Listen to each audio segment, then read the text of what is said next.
What's going on, YouTube? Back at you with another one. We got podcast number 9, and I got a very special guest here. And we're about to talk about some very special topics. So you can go ahead and introduce yourself, bro. Hi, everybody. My name's Nick. I've known Dimitri for a while now. A few years now. Few years, yeah. Which is crazy to think about now. Three. Jesus, man. Yeah, it's been a minute, but I am very passionate about music, which is obviously something that's shared between the two of us. Y'all peep the background. Okay, yeah. I'm an avid record collector. I love my Minneapolis Sound shit. Yeah. So you obviously called me on. Like, I wouldn't say I'm an expert, but I do say I am a big fan. Yeah, I'm very, very big fan. So pretty much what we're going to be talking about today is Prince. All things Prince, all things Minneapolis, all Beautiful. Things Minneapolis Sound in Perfect. The 80s and 90s. So I have my little abstract story as far as how I came to know of Prince and then how I eventually became a fan, but I'll let you go ahead and Oh, you want mine? Yeah. Prince, I started getting into kind of a little later in life, but the thing about Prince is that you have the hits, but when you dig under the hits, that's when you start to get to like the giant tangled web we weave when we talk about Minneapolis Sound. Mm-hmm. That's when we start getting into. So Prince worked with The Time, who Jimmy Jam and Terry Lewis remembers, and that's aligned directly to Janet Jackson, which is aligned directly to your upbringing, which means that Prince has this hand in everything. He has this hand in even like pop songs, like Manic Monday or Nothing Compares to You, stuff that's been like a part of like the pop music lexicon for ages without him even singing on the hit versions of them. Right. Like, it's like the more you pay attention to pop music going through the decades, even when we're not explicitly talking about him, he's a part of it. You know, Prince has a part of like Stevie Nicks' legacy. Prince has a part in the legacy of so many other artists. Right. And I think me coming to that, listening to Purple Rain for the first time on a whim was massive for me. But that didn't start me really going down the rabbit hole. I got a few false starts with Sign of the Times. It really took me a while to grow to love and adore that record. Really? But really it did. It took me a minute because, again, I think Sign of the Times is an album that gets better when we think about context, what music was out at the time, how pioneering that record was to be so long, to be so thematic, to be so heartfelt. That's huge for me. And I think Prince's sort of evolution towards the end of his life is to this kind of human meme helped out a lot too. He kind of became, more public on social media, kind of like jabbing at his own personality. Prince's sense of humor has always been very kind of dry, very kind of unique and one of a kind. And he was always in on the joke too. I think that's something that right. He was always in on the joke. Yeah. So I started getting more and more into his music, more fervently, more interestingly, because there are so many avenues. His shit is so diverse. And then he went and died on me. That fucking spurred a giant, massive rabbit hole for it. Like, if I was already a fan before, now I'm tracking down vault recordings, live bootlegs. I'm looking for videos that aren't allowed on YouTube at this time. So in one way, you're saying that his death was kind of like an impetus for you to like really get into it now. So, that was a rabbit hole moment. Yeah. Especially because his discography is so deep, his filmography is so deep, everything goes so deep. If we're talking about music that was, golden era Prince is what, like 79 to 91, 92? Like, if, like... 91, 92 is Diamonds and Pearls, right? Diamonds and Pearls, yeah. Like, that's the golden era. Also, a kind of a big not big, but like my first real exposure of him was when the Musicology album came out, because that was the first Prince album where I'd actually heard the artist's name in an album contemporaneously, and I liked what I heard. I haven't been back to Musicology in a minute, but that single, that video, so that was I'll say for me that you know, I didn't really know of Prince for a while, and I think I came to get an understanding of who he was by being such a big fan of Michael Jackson. yeah, the Rivalry. By being a fan of Michael Jackson, you hear Prince in passing, and then I'd say the first time I saw Purple Rain, and I kind of got exposed. Well, pretty much, yeah. So I got exposed to his music from watching Purple Rain for the first time, which was probably 2011 or 2012. I think I rented the movie on the PlayStation Store, and when I watched the movie, it didn't connect. Like I say, it just didn't. Like even Morris Day, like none of that kind of. I don't know, for whatever reason, the movie, I just didn't process the movie. And then I came back around to it in 2016. So I'd say, I think February or March is when I was at Target, and I think I was just walking around, and then I saw Purple Rain was there. And I have a big, like collection of movies and films. So I just got the DVD. And then that's when the film spoke to me because of what, the kid was going through. And I related to that because of certain things that I was going through at the time. So then that's when the film really, like, just the story, just the kid's story, not even Morris Day or anybody else, but just everything that he was going through, like at home with women, really resonated with me. And then it got to the point where I was watching that movie all the time. Like I was watching the movie every day, 3 times a day. And then once everything had really sunk in, it got to the point where I was like, man, if I ever get to meet Prince, I want to thank him just for making that movie, because when I just in the middle of a certain situation, I would just put that, scene on where he comes home and then his father, his mother. Heavy. And then right at that moment, when I reached that point where I was saying that, he passed away. So when I didn't really get that much of a span of time to be a fan of him while he was alive. So that really kind of right before that. And exactly. It really sucked. Which, I know. Like, I was preparing to play. I went to college at SUNY Purchase, and every year they have a summer, like instead of like a ball or a dance or some sort of like end of year get together, Purchase would just straight have a music festival. And I was getting ready to both work at that event and play it, and kind of the day, it was the weekend of that death. The day that he died, I was working at the student center. So that night was very big to me because first of all, I was listening to only Prince, period. That entire, and being able to watch people's reactions and see how this music is moving them. To see people come to me and saying, hey, I didn't even know Nothing Compares to You was a Prince song. I only knew the Sinead O'Connor version. Have people come up and have people say, I think you should play this song next. This one's kind of a bop. Like, that for me, cements, like, not to take somebody's death and make it about me, but it cements what I love about Prince so much, is that his music, even if it's not at its most accessible, it is enjoyable and it is registerable as art to so many people. Exactly. Right.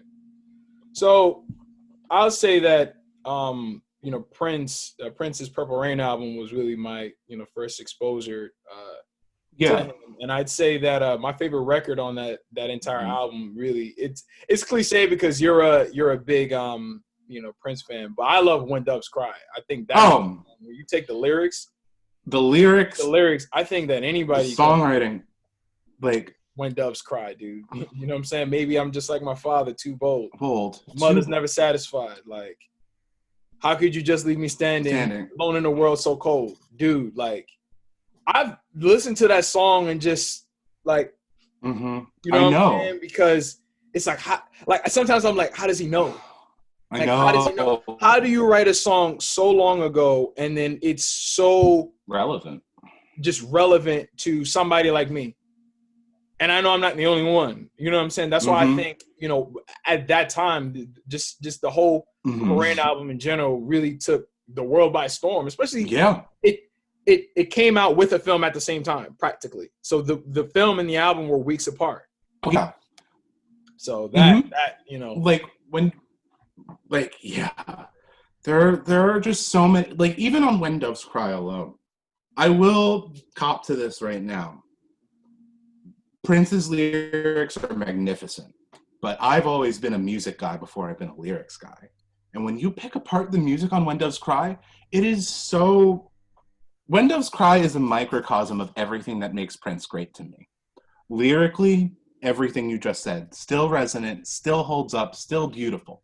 The story goes that when Prince was writing the song, he, you know, it just kind of was like this normal R&B jam. He said it needed something different, so he took out the bass line that was already recorded. There's no bass on When Doves Cry, period. And you can hear it.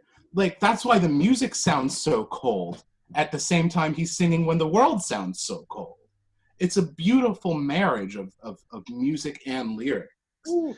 And that is something that comes up in Prince's whole discography. He knows how to match the moods so well, and that's why things resonate. Right. You know, I'm gonna say this word a lot, but it's genius. Oh no, I think really, you know, genius is like an understatement. He's like a musical prophet. Like, he's just like oh my God.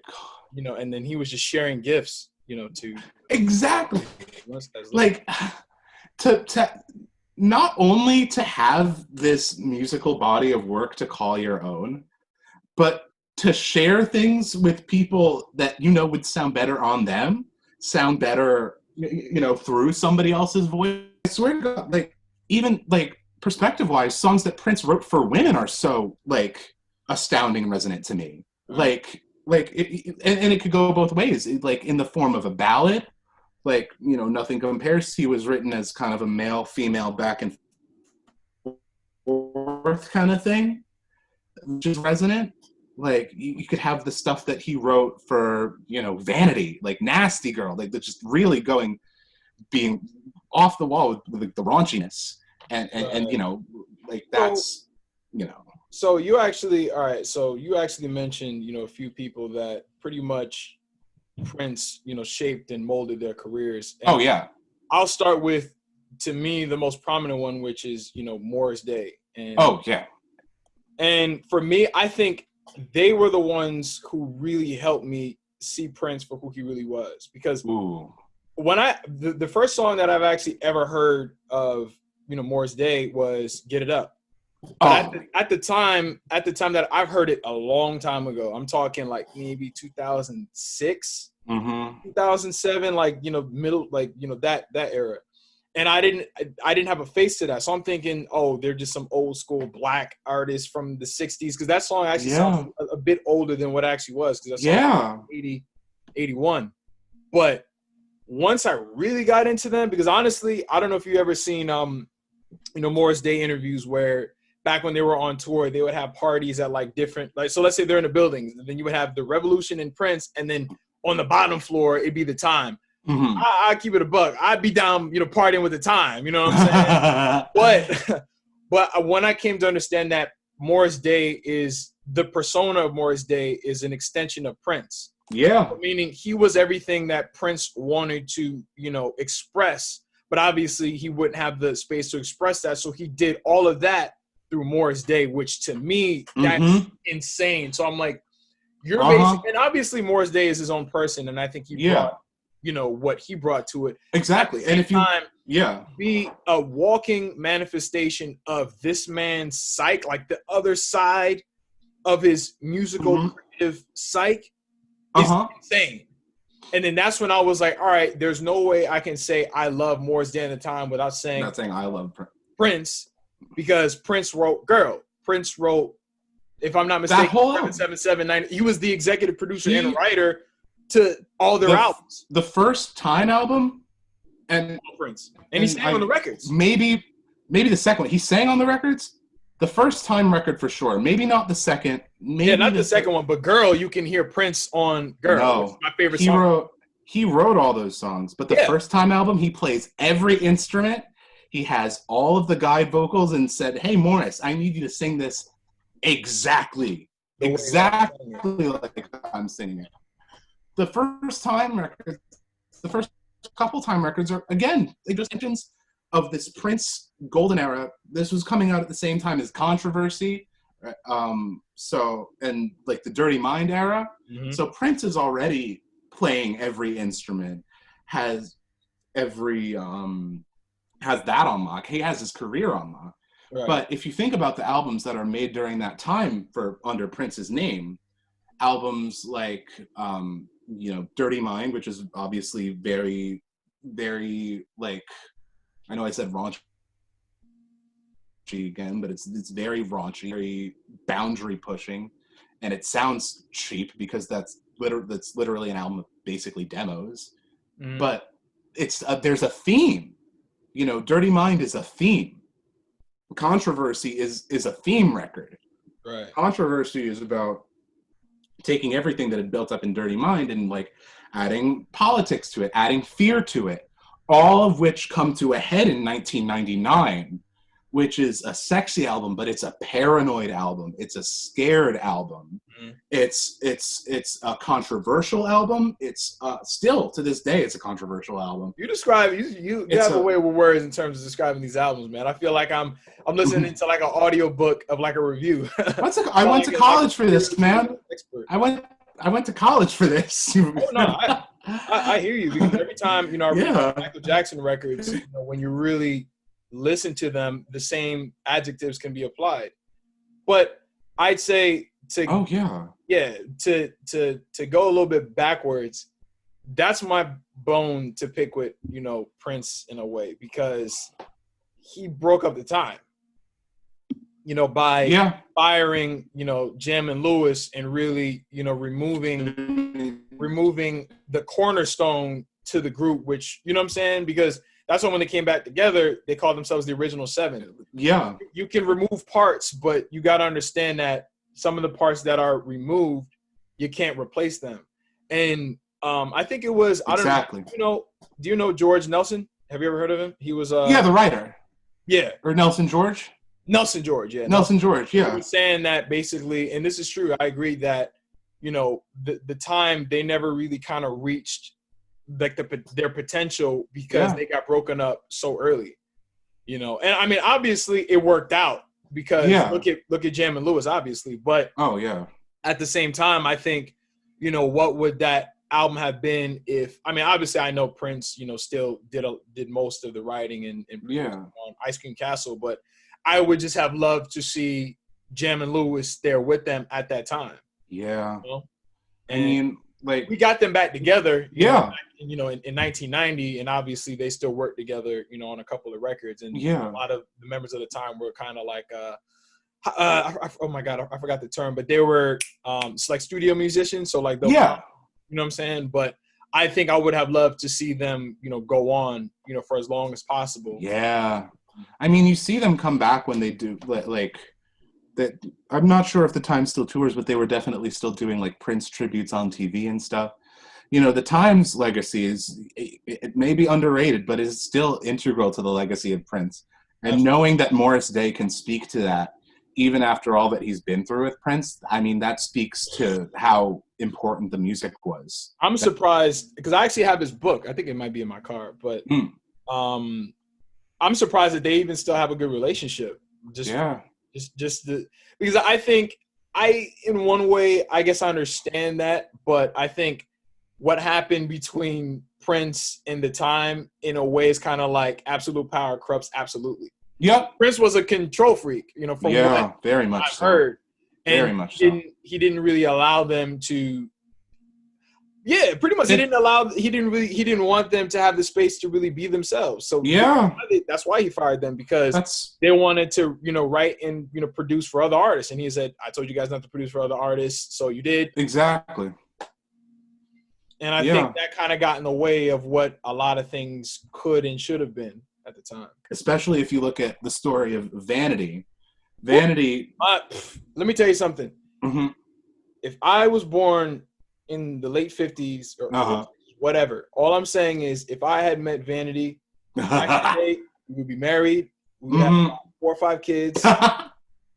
I wouldn't be here. I'd have a beard. I'd never leave the house because I'd be Vanity. Loving on her all goddamn day. I love me some Denise. Fucking. God bless. Also, I wish she was still here. Also, but like, if you look at like the disillusion of Vanity 6, the disillusion of Vanity 6 because comes from her. You know, one, not being paid the amount she wanted to do Purple Rain. Really? Is that why? I thought maybe it was because they just broke up. That is a part of it. I mean, they were in a relationship, they broke up. But Vanity, at one point, I believe, was in talks to be in Purple Rain. Yeah. Everybody every interview I've watched, every book I've read, it was understood that she was going to be in Purple Rain. Yeah. And at the last minute. So I'm talking about pre-production, she was in it. Then once it came time to shoot, boop. There was money. Yep. She got other offers to do other movies in Hollywood. And she was like, if I'm going to be seen as this, just this vessel for Prince's brain, Prince's genius, and I'm not going to be able to go off and do my own thing at a paycheck that I dictate, then I totally get where she's coming from and why. I didn't know that. There's a book. I remember that, and I hope that I'm not getting the details wrong, but I remember that from a book on Prince called Prince, the Man and the Masks, which I started reading. Was it like a white in like? Yes. Yeah, white. Every time, I've been to Barnes and Noble and I have read some Prince books. White book. Only to find Michael Jackson stuff, so that's why it like eluded me. I recommend The Man in the Masks. It's very conversational, very easy to read. It's the white background, and it's just a photo from the parade era on it. And it's very, very thorough about the man's whole career, and it talks to all the requisite people that you would want that would speak up on that. We talked to Alan Leeds, who is his tour manager, Susan Rogers, who is his engineer. Obviously comes up in interviews. All these people that have. But you see what I mean, though? Like just the fact that something as simple as pay, and I've heard this like multiple times through different people who Prince touched in terms of like whether they worked together or he was their artist or they were going to do something. He wasn't somebody that wanted to relinquish any kind of control whatsoever. Oh yeah, absolutely. And because I like Apollonia and everything like that, very beautiful woman. But I would have rather that is in that damn movie because that is the general consensus. Because it seems that instead of her doing Vanity doing Purple Rain, she ended up doing The Last Dragon. If you know what I'm talking about, because that movie was pretty much shot in '84, came out in March of 1985. So basically, it was either Purple Rain or The Last Dragon, and obviously she chose, the latter. I think she even took like a production. Well, I don't want to say production, but like a studio deal with Motown because Motown actually did. Wow! She was pretty much under contract with them, so eventually she ended up doing like a slew of films with Motown. But wow. I think it's very unfortunate, and then especially with the way that things turned out for her, later on in life, obviously, because I think with the end of her relationship with Prince, I think marked the end of her musical career because I don't really think she was much. I think she was pure actress afterward, Yeah, I mean, like, I mean, something similar things happen to so many other like artists like that, where like the opportunities that they're afforded in one business relationship or even a personal relationship in the case of Vanity, there's if you have this controlling arm under you, it's very hard to succeed when you're out of that, when that arm controls everything. Look at Mariah Carey and Tommy Mottola. That's a really big you don't like Tommy counterexample. We do fucking not like Tommy Mottola, I swear. For anybody who likes Time Mottola, well, fuck you and fuck. Who the fuck likes Time Mottola in the year of our Lord 2020? You never know. There'd be that one guy. God. some fucking J-Lo stands, I guess. I don't know. No disrespect to J-Lo, but if you read up on the J-Lo versus Mariah Carey shit that Tommy Mottola basically puppet mastered, that is not okay. That is not fucking I'm not okay. surprised. He even, really got, negatively infected Michael Jackson. So that's why, I don't like that fucking guy. But, no. So, and with that said, what do you know? You mentioned, and we both mentioned the Minneapolis Sound. So what do you know of Alexander O'Neal, bro? I mean, Alexander O'Neal, I only know the name as it's come up in books. I know that there's a giant fucking web of stuff. So, there's so much of it. You feel like you're only scratching the surface. Well, with Alexander O'Neal, so basically, this is another example of Prince kind of not wanting to pay somebody. So Alexander O'Neal was actually supposed to be he was the original lead singer of the time. So it wasn't going to be. I was under the impression, I didn't know the Time had another singer. I know that the Time grew out of Flight Time, which was a very early band in Minneapolis. Right. Morris Day was the singer. Prince wanted to be associated with that scene, and they were the baddest. They were the baddest band in town. They literally were the best band in Minneapolis. Right. Well, because that's the thing. Morris Day didn't even want to be the lead singer at the time. Because he played drums, so he actually wanted to be the drummer. So it probably would have been him instead of Jelly Bean. If Jelly Bean Johnson, it would have been him. Yeah. But so basically, what had happened was Prince met with Alexander O'Neal. Alexander O'Neal met with Prince to be the lead singer of the time, and Prince didn't want to pay him.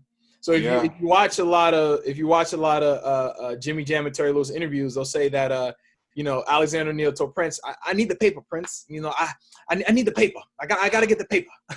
And then Prince was like, I'm not paying you. And then obviously it worked out for Alexander O'Neal because he's actually one of my favorite R&B singers of that era. If you look up some of his music, his vocals is just so I can't imagine Alexander O'Neal doing what Morris Day did for the time. Obviously, I think if he was the lead singer, it would have been a completely different group, and the style of music would have been different. I don't think it would have been as fun to listen to, but I think it, him along with Andre Cymone, if Andre, he played the bass. He was the bass player. Yep. If I'm not mistaken. Yep. Very, very old friends. They go way back. Yeah, they talk alike. There's this interview that I like to watch of Andre, and then they talk exactly alike. But it's the same thing. I think Prince, although Andre walked away, so I don't think it was the same scenario of Prince not paying him. But at the same time, I think he just didn't really give other people the platform to shine the way that they wanted to shine. It's like Prince is like, all right, you can shine, but not better than me. And not more than me. A lot of members of the Time are quoted saying that, like Prince didn't like the fact that they would be beating him on stage. So. Yep, and that's again, that just goes to show this sort of mad genius theory. Be it David Byrne trying to fire his bandmates all the time in the Talking Heads. Right. Yeah. Like you said, I mean, just because I'm a musical genius, the interpersonal effects of.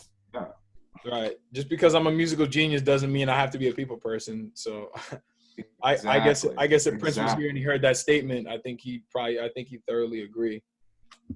But so let's fast forward. Let's fast forward to 1983 and 1984 specifically. Yes. Now, that's where this jacket is from. Michael Jackson, was at the top of the world at the time. And Prince seen that, you know what I'm saying? And you're a Prince fan, so you had to have seen the concert where James Brown. Of course, I've seen the James Brown. Now, as a Prince fan, what did you make of that? Before I go ahead, I mean, it's so hyperbolic. It's so what I know that's obviously a crucial moment in Prince's history. The only time he's ever looked uncool. Period. Yeah, I'll agree. Yeah.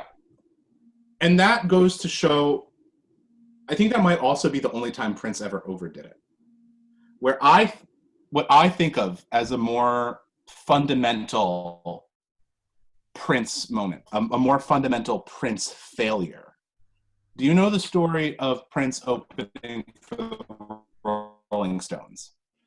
I've heard, and was he on? Yeah. Was he on tour with Rick James at that time? Or Oh, Rick James fucking hated him. he got booed off stage. He got booed off stage He because got booed off stage. yeah, he was he was performing for like biker dudes, and then they didn't like what he was wearing, and then they booed him off stage. Yeah, I heard that story. Like, to me, that says more about Prince to me than the James Brown Michael Jackson feud video James Brown thing. Right. That, to me, that you know, like that Michael Jackson video, that is the only off day in Prince's entire career. But even when Prince is booed by this crowd of thousands upon thousands, like, I can look at every single person in that Rolling Stones crowd and say they're on the wrong side of history. They obviously a genius before they could watch him blossom. I think most of the people in that crowd probably regret that. Because they just didn't. I think they just didn't understand. Morris Day was there. Andre Cymone was there. So I think that's pretty much where I got that. And also Rick James fucking hated Prince. He hated Prince's music. He hated Prince's attitude. Right. And then what happens by the end of that tour? Prince is putting on this fantastic live show, day in, day out.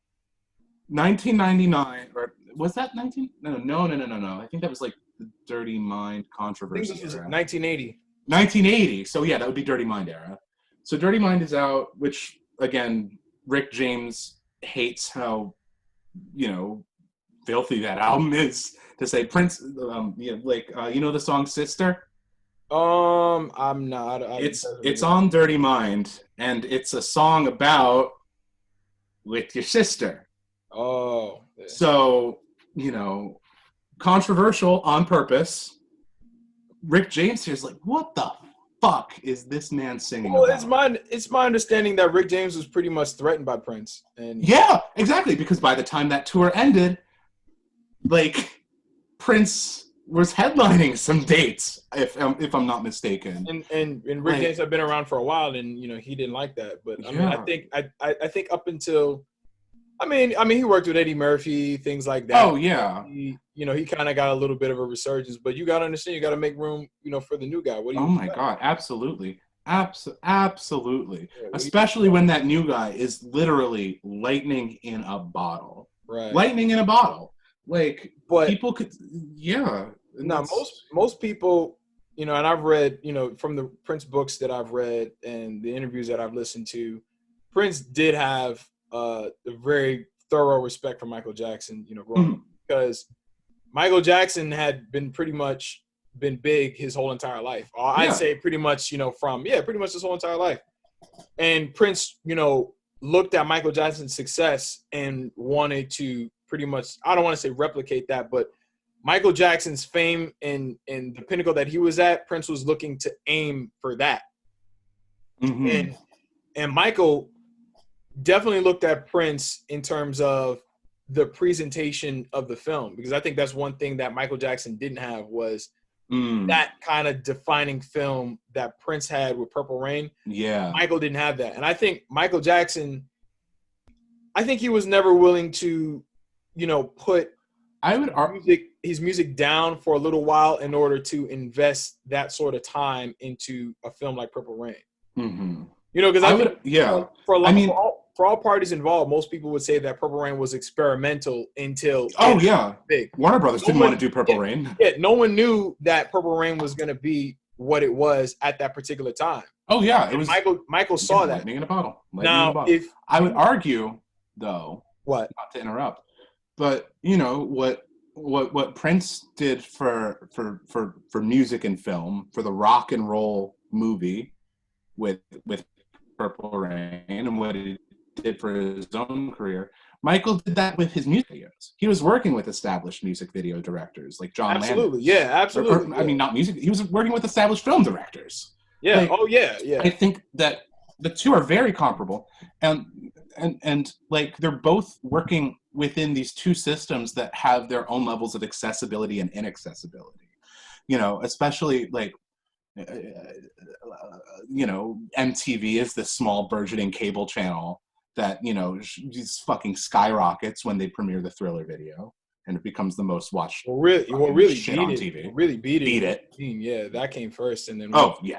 And then once you know, Thriller started to kind of falter on the charts a little bit, then they threw Thriller out there to pretty much boost it back up, and you know, so and really, yeah, Thriller was the first of its kind, and I think that changed the way that people go about promoting their music, you know, now. Whereas having a music video, and especially now, most music videos are like a short film in some way, kind of, shape, or form. Michael did that because at the time, Michael did that. Yeah, and Michael did that. Michael integrated that. Michael Jackson saved the music industry. Yeah, and then he saved me, and he turned music videos, this cheap thing that all these like corporate fucking suit record label dudes thought was a fad. They didn't want to pay for it. Michael Jackson and those videos on Thriller, that turned music videos into an art, not just a promotional tool, but an art in and of itself. Yeah. And I would argue that's what Prince did with Purple Rain. He turned the art of like the kind of cheesy, campy rock and roll movie compared to like the Who's Quadrophenia or Tommy or like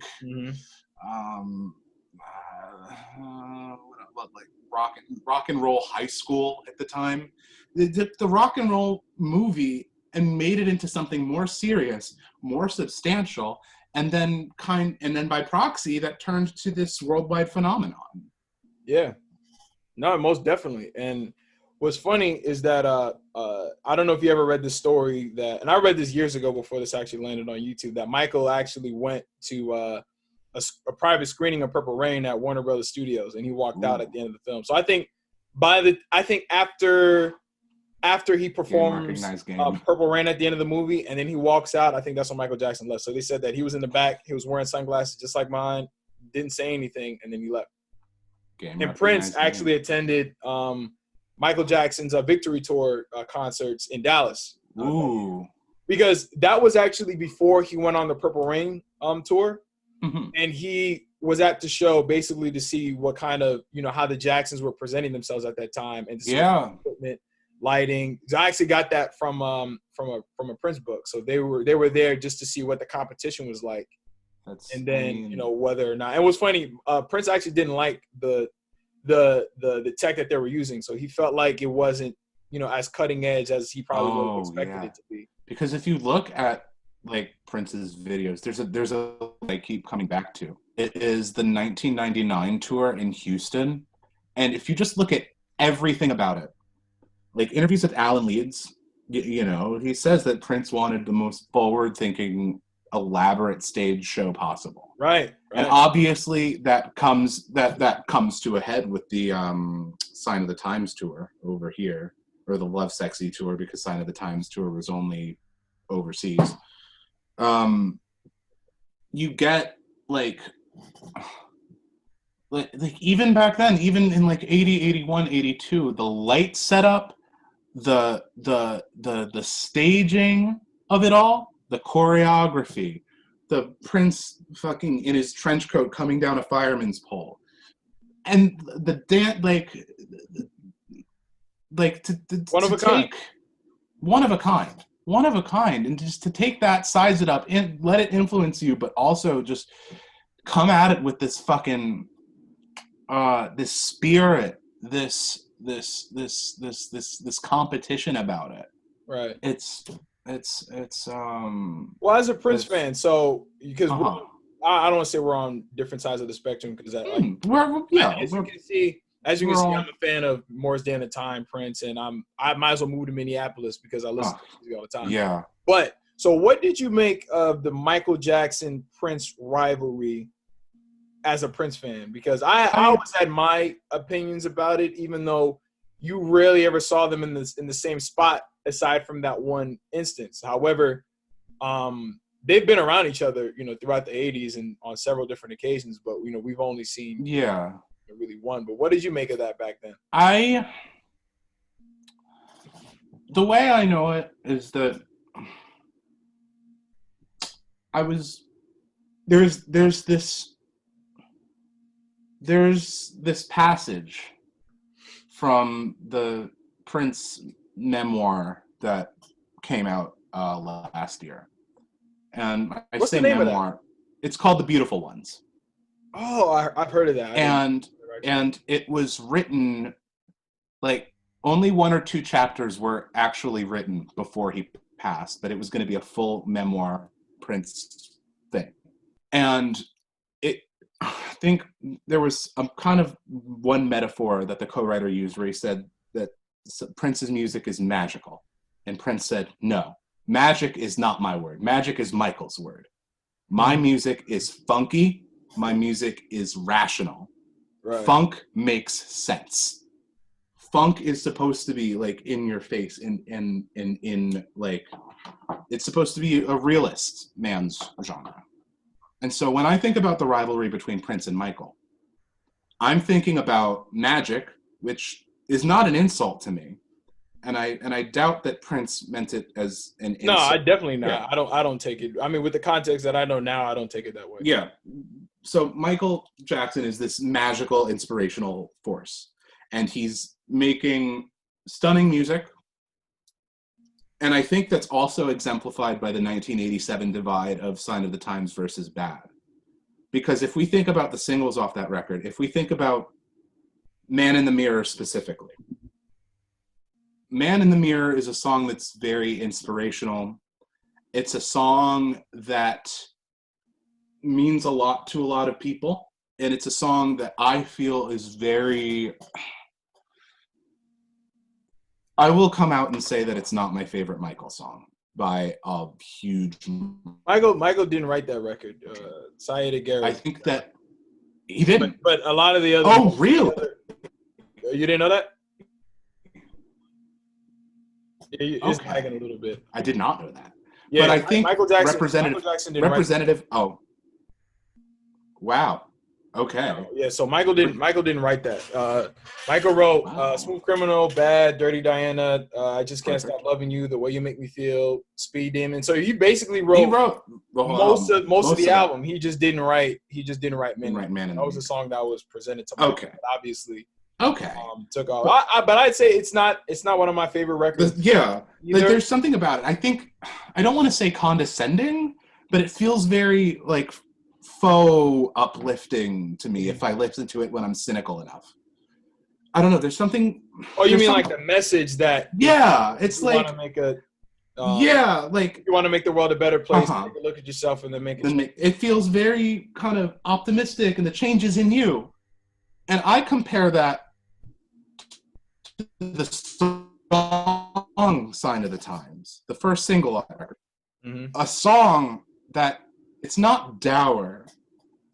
It's kind of dour, but it's taking a realist's view at the AIDS epidemic, at gang violence, drug abuse, the Challenger explosion. Died of a big disease. It's honestly a sentiment. It's a sentiment that the message of that song still feels resonant to me, because in 2020, you know, we could talk this up to a lot of things. I can see parallels in the song "Sign of the Times." We could see parallels in the divided political spectrum. We could see parallels in the coronavirus pandemic, and obviously AIDS still being a death sentence for many, many unfortunate people. We could see like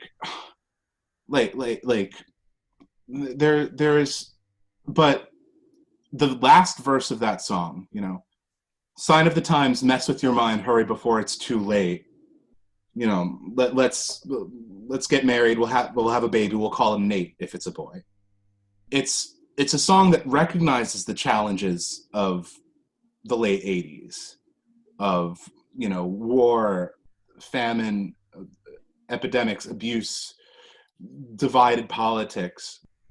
So basically, it's "Sign of the Times" to me feels like the anti-Man in the Mirror, and to me, I think that's why "Sign of the Times" resonates more with me, because it's something. I think "Man in the Mirror" is a bit more of a broad record. You know. Yeah. I think it's exactly. I think it's a lot more about the world, and because when you watch the visuals that go along with the record, you see not just America, but you see things that are going on around the world. Yes. Versus Sign of the Times, I think very specific. Very specific to this country. So yeah, I definitely get it. And honestly, to really go a step, further into Sign of the Times, because that was, really when Michael Jackson had actually come to Prince to work on Bad. So Michael Jackson, the classic Rivalry. Michael Jackson had Prince in mind to do the duet record, and I think that would have really personified their rivalry at that time. Because which was the point. You know why Prince turned it down, right? There's the famous quote. Oh, he wants to put me out on record. No. There's another famous quote. Your butt is mine. All right, because you're not saying that to me, and I'm definitely not. This is my thing. Prince is not one to talk about your butt is mine when you look at the album cover for Love Sexy. Yeah, look at the 91 fucking VMAs. His butt is actually fucking out there. That's what I'm saying. So to me, I think that they could have worked it out. And I'm not sure which book it came from, but it was basically what was basically said was that Prince couldn't see past something that could have worked out for the both of them. Yeah, but that's what I'm saying. Yeah. Prince couldn't relinquish some form of control just to say, you know what, let me just. And he wasn't even gonna sing the. I don't know who was supposed to sing what. Like he said, he doesn't know who's singing what to who. But come on, man. Yeah, why Prince really didn't do that song was because he's quoted as saying he wants to pump me out on record. Because basically, he would have been a guest in the Michael Jackson song. Because he would have been the Wesley Snipes character. You already know that. Yeah. But instead, in that case, when they got to the subway, it probably would have been an actual battle. So it would have been Prince and his guys versus Michael and his guys, coming to blows musically. Yeah. I don't think that would have came out as a draw. No. And to me, the other quote that resonates with me from that session that could have been. I don't remember if this is from The Man in the Masks or the Quincy Jones documentary that's on Netflix. Mm-hmm. It's one or the other. But I do believe that Quincy Jones has quoted Prince as saying, "This song doesn't need me. It'll be a hit without me. It'll be a hit regardless." Right. It was. Obviously. I mean, if you look at even just you mentioning the video directed by Martin Scorsese, starring Wesley Snipes, it's obviously it's Michael Jackson's first new single. It was going to be what massive... it was regardless, with exactly. Right. And that's something that Prince caught a lot of flack for too. Also from The Man in the Masks, there's a story of Prince getting really bad press because he turned down the opportunity to do exactly. Yeah. And if you look at the way that people view We Are the World now, if you look at the way music critics, whatever, We Are the World now is kind of looked at as, I don't want to say an embarrassment, but something. Why? Says who? I'll send you some links, but I never heard that. People say not just We Are the World, but Do They Know It's Christmas? People have a problem with the concept of these giant charity singles in general. And if they so that has less to do with the song itself and more so to do with how the song is presented to people. Exactly. It's two things. And people can kind of and people say that there are clunky lines in both of them, and I would be one to agree.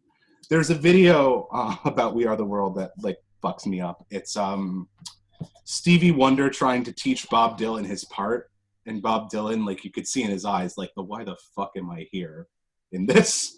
But you know what? I think I can agree in one aspect that people who felt that they didn't want to be there shouldn't have been there. Exactly. But that's also the thing, because Prince got fucking reamed because he wasn't there. Well, it was for his reasons for not wanting to be there. And because he gave them, I've never actually heard the song myself, but I know he gave them for the Your Eyes. Yeah. He contributed that to the album. I think it's just, That was, yeah. I don't know if it was, from a holier than thou kind of, space, or That's kind of what it was he didn't want presented as. because what would have happened was he was supposed to share a verse with Michael, as a matter of fact. So that's basically from what I'm. So if you listen to the song, Prince was gonna sing what Michael actually sang, which was "When You're Down and Out, When There Seems No Hope at All." That's what Prince was supposed to sing. Wow. So Michael actually sang a little bit more than he would have initially. So Michael ended up singing that one part. But they were supposed to have a little thing where they kind of, how Michael and Diana Ross, they had like a little part where they kind of shared vocals. So Prince and Michael were going to have that. Wow. I don't know. Me personally, I just felt like he just didn't want to be in a space with Michael. I'm sorry. That's a part of it. Because what's funny, it's also Prince was actually, he was on stage. He wasn't singing the record, but I think I'm not sure if it was not the AMAs, but this was basically either very late 80s or very early 90s. But he was on stage with other artists while they were singing "We Are the World." It was the part where Prince had a lollipop in his mouth. Standing right there, and then he takes the lollipop out of his mouth and was about to put it in Quincy Jones' mouth. I don't know if you know which award show I'm talking about. I need to find that. You've never seen that? Yeah, I've never seen that. Prince has a yellow outfit on with sunglasses, and then everybody's singing "We Are the World" except Prince on stage. So everybody's and he's standing there with a lollipop in his mouth, like not singing it. And then Quincy Jones is right there, and then Prince goes, and then gives, like, about to give the lollipop to Quincy Jones, and then Quincy Jones pretends to want to put his mouth on the lollipop, and then he puts it back. Yeah, like, so this was kind of, I don't know, you know what I'm saying? Because really, it was Michael Jackson's song and everybody else, honestly. Funny to me. That is so fucking funny. Because watch that music video. I mean, really, it's 1985, so Michael is still that guy. Oh, yeah, yeah. And I don't think really Prince wanted to be put himself in a position where he looked less than somebody else. And in 85, people were already starting to turn their backs on Prince, too. They thought, like, because what comes out in 85? Yeah, what comes out in 85? Around the World in a Day. People think that Prince is abandoning funk music. He's abandoning his fans. He's abandoning his black audience. That's why the Black Album, because of all of that. That was exactly. Response to. Exactly. Yeah. Like, obviously, like, that's so far from the truth. That's so far from the truth, especially given how, like it's on so many records how funky Prince is, how funky Prince can be. The joy of Prince is watching him weave in and out of these genres, sometimes in the same song over the span of a couple minutes, through all these like tempo changes, through all these. That's actually what I like about Prince, is that, I read that after Purple Rain, Warner Brothers, they wanted him to just keep putting out Purple Rain kind of music. Oh yeah, and he said no. What he said is that I'm not in that space anymore.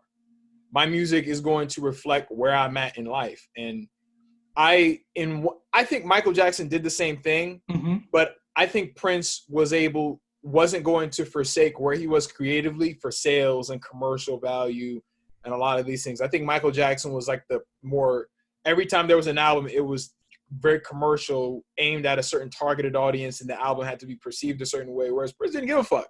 Prince is like, this is the music I'm giving you. That's that. And you're either going to like it or you didn't like it. I have my creative control. And that's going to be that. Allegedly. And I'm right. Yeah. Where, and not every single album that Prince put out sold as much as Purple Rain, because Purple Rain sold 18 million records, worldwide. Yeah. You know what I'm saying? Whereas, Around the World in a Day went platinum. You know what I'm saying? Maybe double. Yeah. It might, but that's the thing. Michael Jackson coming off of Thriller, the media would have chewed him up if an album only did platinum. If it only sold absolutely maybe 500,000. That's the thing. I wish, Prince had rubbed off on Michael Jackson in that way, where Michael Jackson would stop, would have stopped giving a fuck about sales, because Michael Jackson wanted bad to do 100 million, records. I don't know if you've ever heard that. Yeah. His goal was 100 million. If Thriller did this much, then Bad has to do that much. In fact, Michael Jackson was upset that, they robbed him at the Grammys in 88. And you look at the footage. Who won Album of the Year 88? Do you know off the top? I think it was not you two. It might have been U2. Yeah, it might have been them. I remember Prince was fucking furious at U2. Yeah, and you know, that was my problem with Michael. Or I guess that was just one thing that I probably, you know, would have liked him to kind of get from Prince, is that put out the music that you want, take the time that you want to do. Stop, don't be a slave to the system. Yeah. Because why do you think, you know, Prince, you know, had slave written on his face? Mm-hmm. For that same reason, because that's what Warner Brothers wanted him to be. Michael Jackson wasn't willing to rebel the same way that Prince was willing to rebel. Oh, yeah. He was willing to give up his name in order to make a point. Yep. I don't think, you know, Michael would have, you know, really gotten to that point, because, I mean, it was working for him, you know, obviously. Mm-hmm. Are you looking that up, or? I am looking it up still. I want to know, because I'm looking at the ceremony, and I'm seeing not only why they're the album of the year of fucking awards. 1988. 88 was Sign of the Times, Bad. Trio, which was a country album by Dolly Parton, Linda Ronstadt, and Emmylou Harris, which I do love. Mm-hmm. I'll put that out there. Whitney by Whitney Houston, solo record. Okay. The self, you know, has I Want to Dance with Somebody on it, all that good shit. And then the winner was U2's The Joshua Tree. And I'm reminded, and I'm fine with U2. It is obviously not the best album of the five. I would argue that it is the worst album of the five. Right. But I'm reminded of this interview that Prince did for Rolling Stone. It was in the very late 80s or very early 90s. And I don't know if it was because of the Grammys or maybe it was even before they had won the Grammy. But I remember him vividly saying, you know, I look at somebody like U2 and I see I could do what they do, but they can't do what I do. I think I've read that before. And you can hear that too. Off Sign of the Times, The Cross is basically a U2 song. Except it has fucking a sitar solo on it. Right. Like Prince can. But it's unfortunate, you know. But yeah. I think even then, Prince gave a fuck, but he still didn't really care at the same time. Like it didn't let him bother him. But if you look up the same award ceremony, Michael Jackson was almost in tears because he didn't receive the amount of awards that he had gotten, you know, back in '84 for Thriller. Yeah. You know, he got 8 Grammys in one night. He only got one, and then the one that he got, he shared with Quincy Jones. Yeah. Really his. And I think that's just what I wish Michael would have taken from Prince, is just that personal freedom, that creative freedom, that I don't really give a shit, you know, mentality that I know that Prince had, Michael should have had. And I think if he had that, he wouldn't have been, you know, as, you know, weary about the media, about what the public thought of him, what these executives, because these like they're not creative. Yeah. So what they don't deserve, and that's you know what I'm saying? That's why Prince had twice the amount of albums that Michael, you know, released. Because Prince has how many albums? The team. What? Not late teens, 20s? A lot. More. How many? I'm literally just gonna Google. But around there, like, whereas Michael really only consists of 39 studio albums. There you go. Including 4 soundtracks. See? Because he did the Batman soundtrack.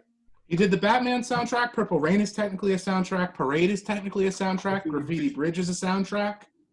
Well, that's the 4. Yeah. So, but yeah, I get that. But versus Michael had a lot less than that. Really, about 6 or 7. Yeah. You know what I'm saying? And I think that was just because of the whole commercial. It's got to sell millions and millions of records, and it's got to do this and this and that. Prince just didn't have that on his shoulders. No, the music came first. The music, and I'm not saying the music didn't come first for Michael, but the music to Prince was like, it was like a slave. It was skin deep.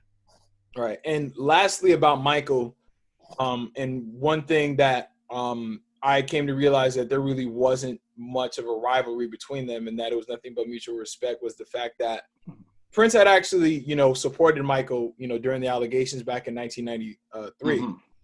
And, you know, I read that they had actually met up to do a record in 94, which was the year after that. Wow. And they had met in the studio where Prince came to see Michael, and that Prince asked for everybody to get the hell out the studio. And then it was just them two in the studio for a few hours. Wow. And they actually didn't end up working on anything, but basically, Prince had just, come by to see Michael. And yeah. I think it's just, yeah. their song is like the greatest song or one of the greatest records that ever existed. Because even Michael, he worked with Queen, he worked with Freddie Mercury, and then their music was never officially released. But they have, him and Freddie Mercury worked on about 4 or 5 records. If you ever heard of State of Shock, that was originally a Michael Jackson and Freddie Mercury song. Wow. I have not, but like. Yeah, but instead, Mick Jagger was on the record. This reminds me of a news story I heard. Off To Pimp a Butterfly, the song Complexion by Kendrick Lamar? Yeah, I know that song.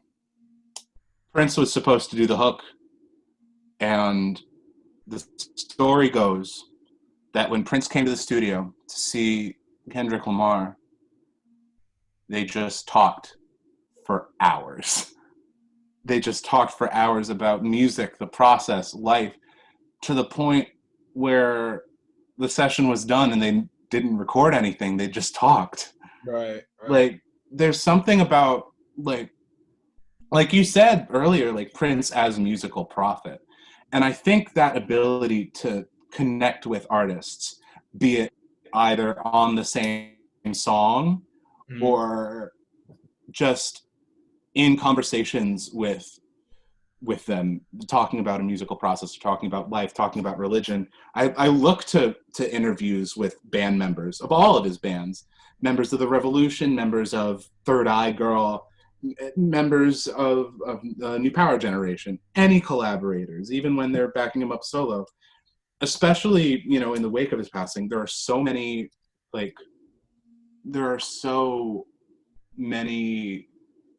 interviews done where they talk about Prince as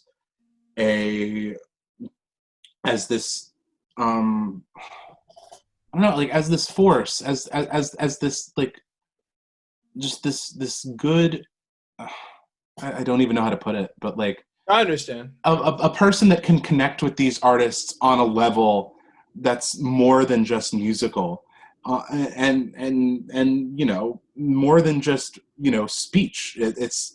He knows how to tap into the emotions of an artist, even when they're not on the track together. And I think that is something.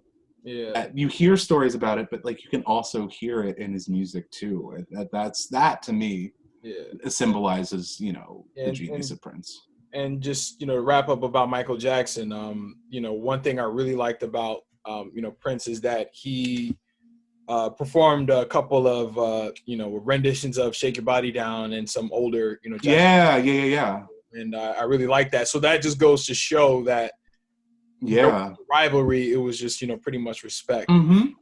Exactly. Respect. He had always, really just behind the scenes, because obviously, certain relationships aren't to be shared, and I think whatever it is that went on between the two of them was for the two of them, and it wasn't obviously for public eyes and anything like that. So no, it's you're absolutely right. Yeah, I think that there's, and what that says to me also, like, Prince has a long history of covering songs that mean a lot to him at his own live shows. Yeah. If look back to Prince's Super Bowl halftime show, half of the music he played wasn't even his. Right. It just but it meant something to him for exactly. Right. Exactly. Yeah. So recently I had actually bought a DVD copy of Graffiti Bridge. And what are your thoughts on that movie? In fact, I actually like that movie a lot more than Purple Rain. I've never seen the movie front to back, but really, but I have a VHS copy upstairs. Oh, okay. A full 1991 ass tape. So I can, and I will. I do think that the music, the soundtrack album, vastly underrated. Oh yeah, vastly. Like if we talk about like on the record, the way that it's sequenced, and I know it's not the same order in the movie, but it goes Round and Round, the Tevin Campbell song that Prince produced, followed by Weak and Funk, which is on in the background during a club scene. George Clinton's there. It's cool. Mm-hmm. Weekend Funk goes back to a Purple Rain era demo, which you can actually hear it wasn't in that song wasn't in the movie, was it? When I think Weekend Funk. Well, because honestly, it uses background music from the bit that I've seen. I've only seen like bits and pieces of. Oh no, because that's the thing. Because you know me, I'm Mr. Morris Day. So when I think of the soundtrack, I think of Release It. If you know what I'm talking about. Yeah, I love that song, man. Release It is great, but Release It. But okay, back to back. Round and Round, followed by Weekend Funk. Thieves in the Temple. Thieves in the Temple is perfect, and oh my god, I have another single of that upstairs. I have like a vinyl. A vinyl from the Nyack Record Store. I can't wait to go down there. I cannot wait. You gotta see. But Joy in Repetition. That might be my favorite Prince song ever. Of all time. Up there. It's a part of the conversation. And it's a shame to me that it's buried on this album that gets ignored because it's stuck between the juggernaut that is the Batman soundtrack and the juggernaut that is Diamonds and Pearls. Yeah, I love Diamonds and Pearls. I really love that album. And I think that's where, although Thieves in the Temple was on Graffiti Bridge, it was on the Diamonds and Pearls album, if I'm not mistaken. Really? I think so. Because I didn't know that Thieves in the Temple was in Graffiti Bridge until I seen the movie, but I know the song. Yeah. It's like, God, Thieves in the Temple is so good.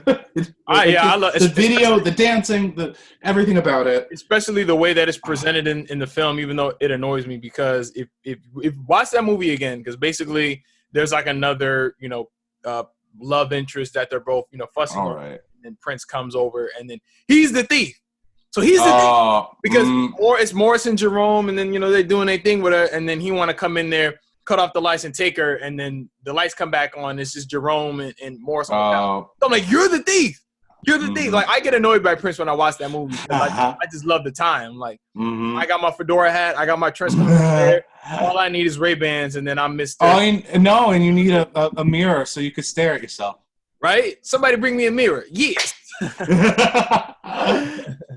Oh my! Again, like, to me, that's perfect. That's not just songwriting. That's character building. Right. You're building like people like I know this might sound stupid, but like as far as analogies go, but like the way that like authors and showrunners, the way that they'll build characters, they'll build universes. Prince just did that for the entire music scene of a city in real life for a decade.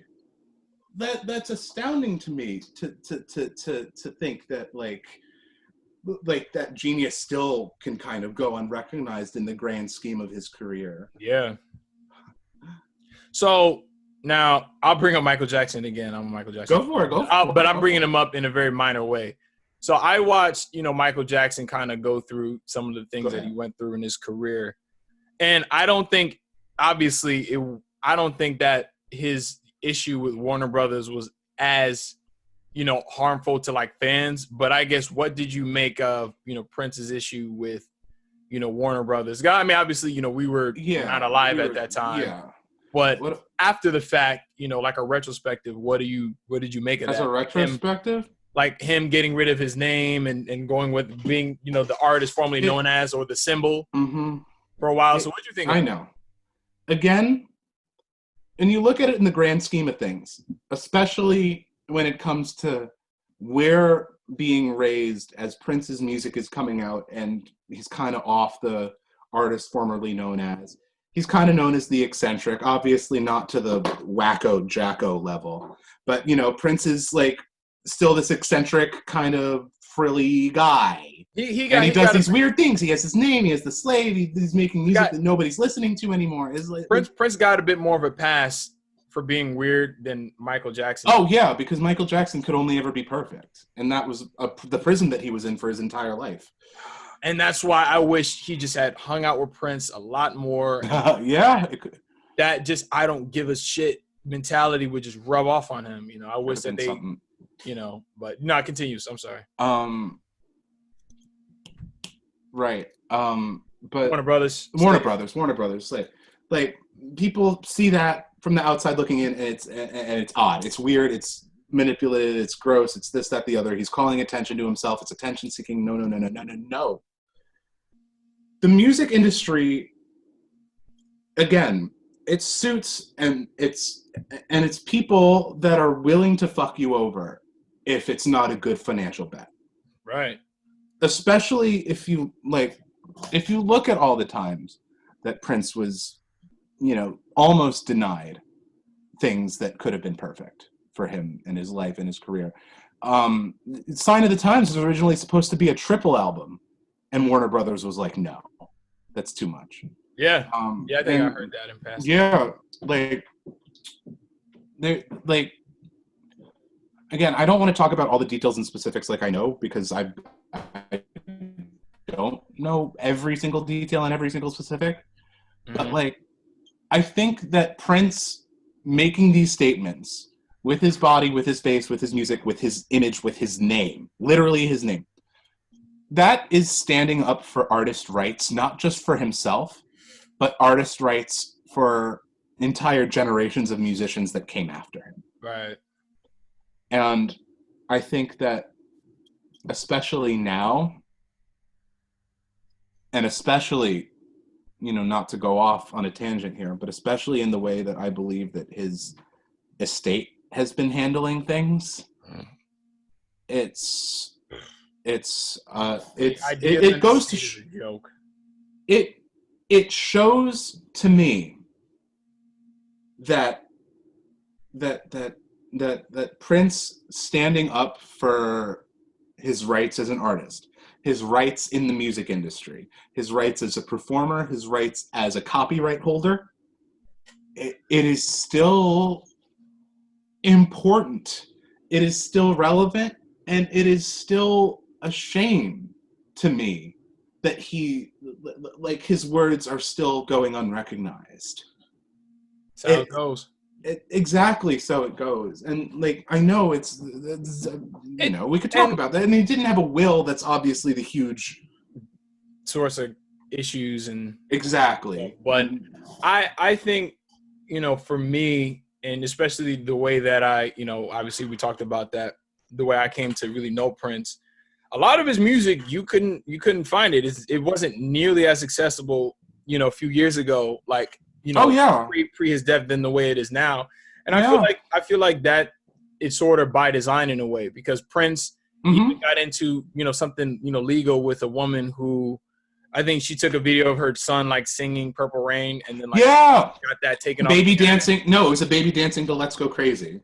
Oh, okay, yeah. And then for 30 seconds. Right. And then she tried to take him to court for that. And then, you know, fast forward now, you can find all his music videos, a lot more of his interviews, a lot more of his shows.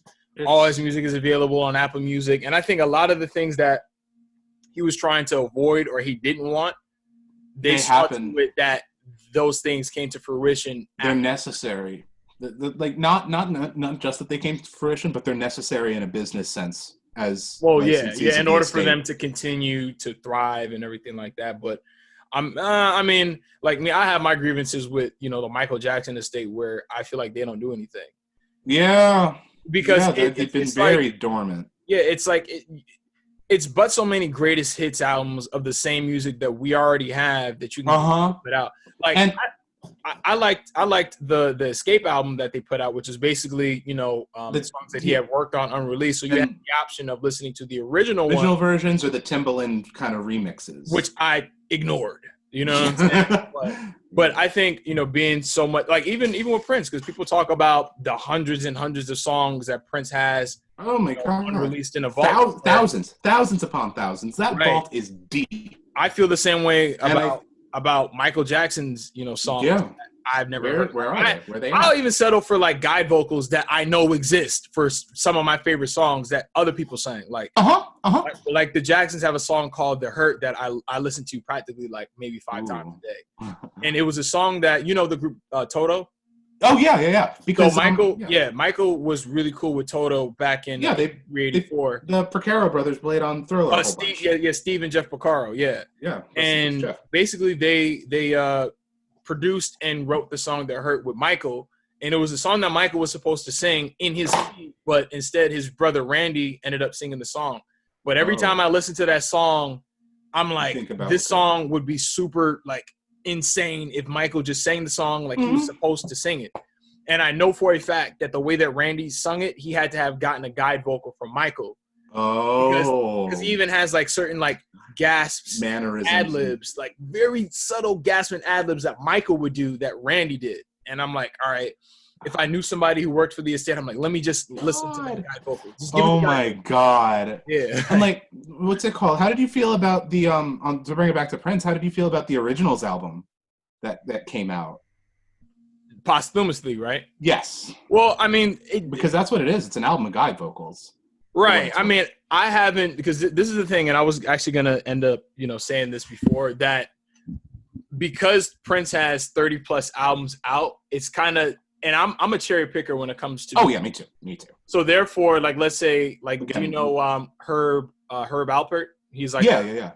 So he's got a song that you probably know that Janet Jackson actually sang on called "Taking Love in the Rain," and she sings backing vocals on there. That's pretty much the only song that I've heard from that album, because I'm just so that's enamored with that song that like there's no need for me to go back and listen to the rest of the album. So what's it called? Herb Alpert was the owner of A&M Records, which Janet was on. So you said he was the owner of the record? Yeah, the A stands for Alpert in A&M. I didn't know. Yeah, I had Herb Alpert is like the Tijuana brat, like old. If you go back to any record store in America, you'll have 500,000 Herb Alpert records, because his music hasn't held up in the same way that a lot of his contemporaries did. Right.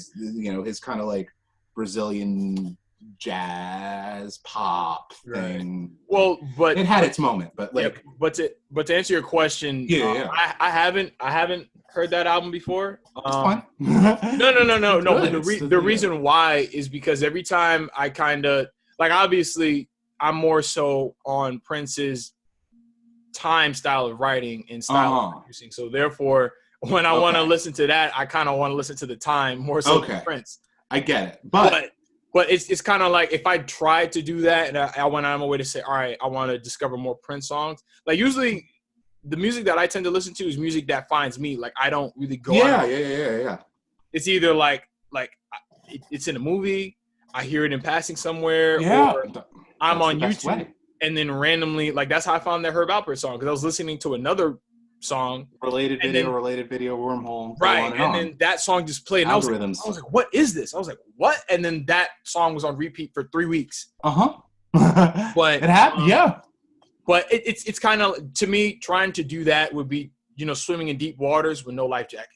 Yeah, that's how deep Prince's discography is. Oh my God! Yeah, that's why I said point blank from the beginning, I'm not an expert. I'm just a fan. Right. I can speak a lot on the like 77 to 92 era. Mm-hmm. Everything else, I'm still learning just like the rest of them. Right. But the reason I mentioned the Originals, the album worth of guide vocals, especially if you want Prince stuff, I do.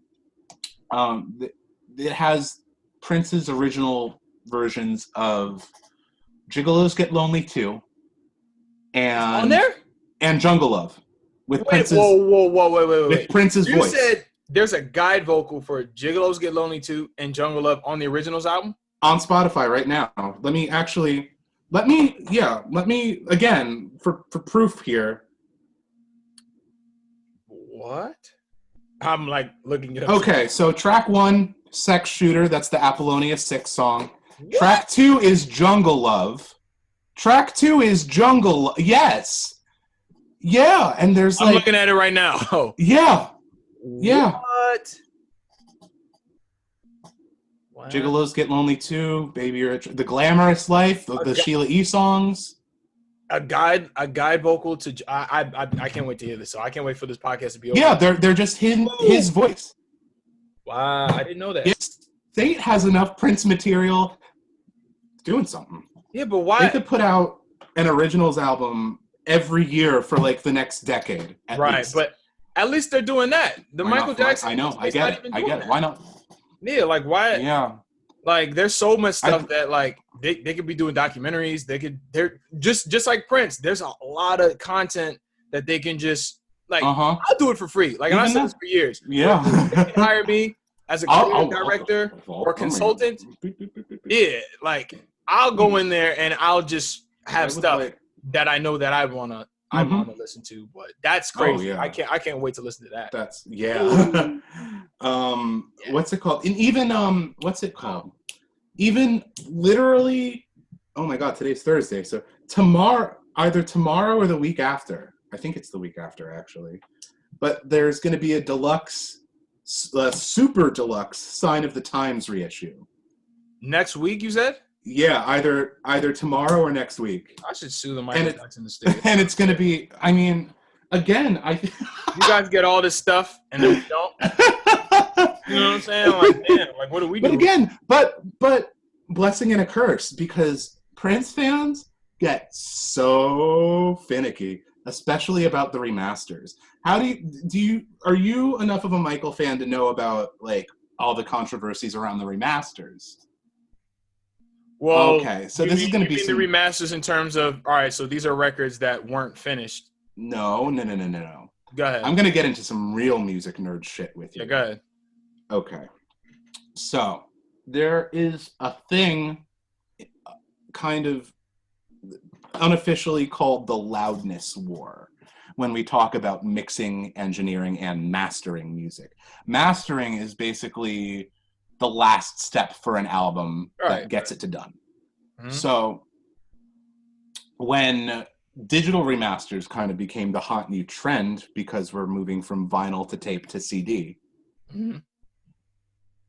remasters became common, and what remasters would do is they would kind of bump the loudness on the compact disc so it could fool the layman into thinking, oh, listen to how loud and crisp and clear this compact disc is. Right. But what that did was it would kind of muddle a lot of the nuance of the original record itself to the point where I can see that. To the point where if you listen to like an original copy of Thriller versus like what's out right now on streaming, the 2012 remaster or the 2009 remaster, especially the worst culprit of all, I think, allegedly, is the History Greatest Hits disc. That, like, let me see if I can like screen share with this with you real quick, just so I can yeah. Okay.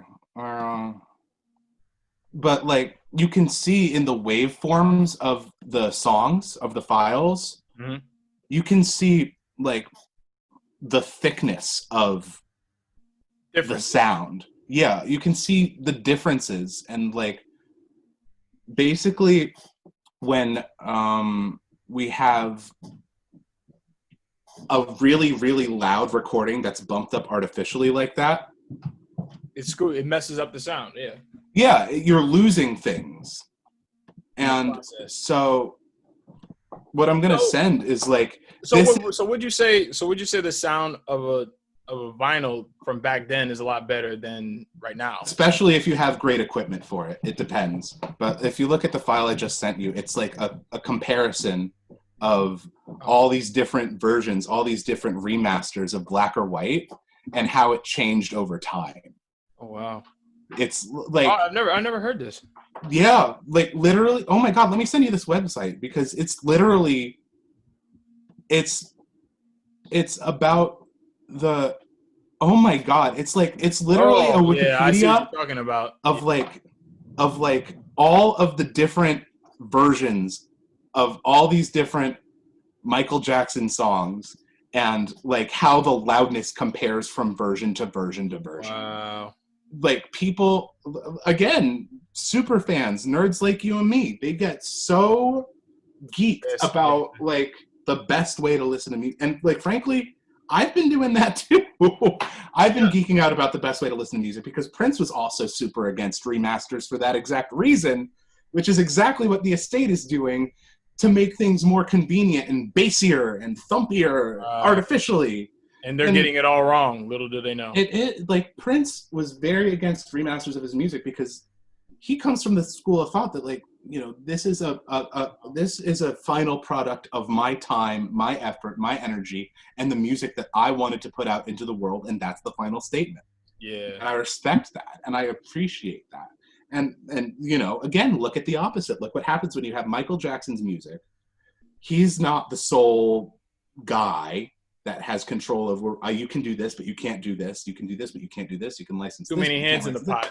So what happens is you have these distorted kind of recordings of all these different songs that you know and you love, but it is very different. It loses, you know? Basically they kind of lose the soul in a way. Yeah. All right, man. So this has definitely been like probably one of my favorite podcasts that I've ever done, bro. Oh my God! Thank you for having me on. Yeah, no, I learned a lot of new things that I like, again, before we started recording, we just had like a free-form conversation about like life and shit. And I am so willing to be back on this and just do it again. This felt so natural. This felt so fun. Man. Oh, most definitely. But you have any last words for the people, my man? The last words for the people. I have a last question for you. What's up? I don't know if we talked about this, but just to cap it off on, are you like a singles guy or an album fall through guy? I guess it depends bit to bit. It depends on the album. Okay, it depends on the album. Do you have a favorite Prince album front to back? And before you ask me, I will say that mine fluctuates a lot, but it's probably somewhere between 1999 and Sign, which are essential albums for the people of the world who, if you haven't heard them, essential double albums. I also don't really like long albums, but those are two massive Mondo exceptions. I honestly, I can't say because I'm a cherry picker. So yeah, no, that's fine. Literally, I'll send you a playlist too, because what I've been doing is I've been cherry picking. I've been working on a playlist, and I've been calling it Prince 101. Mm-hmm. And I think the best way to experience Prince for somebody who's a total newbie, go chronologically. Start with For You. Start with the first album. And then continue, yeah. Because you can see the progression of the artist in real time. So with this playlist, what I'm trying to do is I'm trying to put all the crucial songs, some B-sides, some songs that you probably never heard before, songs that would surprise you, songs from The Time, songs from Apollonia, songs from The Family, songs from, as much as Spotify or Apple or whatever would let me have, like if it's on streaming, I want to try to put it on the playlist because to see the progression of the artist is just as crucial of the music to the music itself. To me. That's what it is. Prince is an artist. He is the artist, and that's my final word. I agree. So I hope you made it to the end of this video. Hopefully you learned something new. Let me know your thoughts in the comment section below. Speaking of the comment sections, there will be timestamps, so feel free to skip around if need be. And I will see y'all on the next one. Feel free to like, comment, and subscribe. Thank you. Wait, no, I was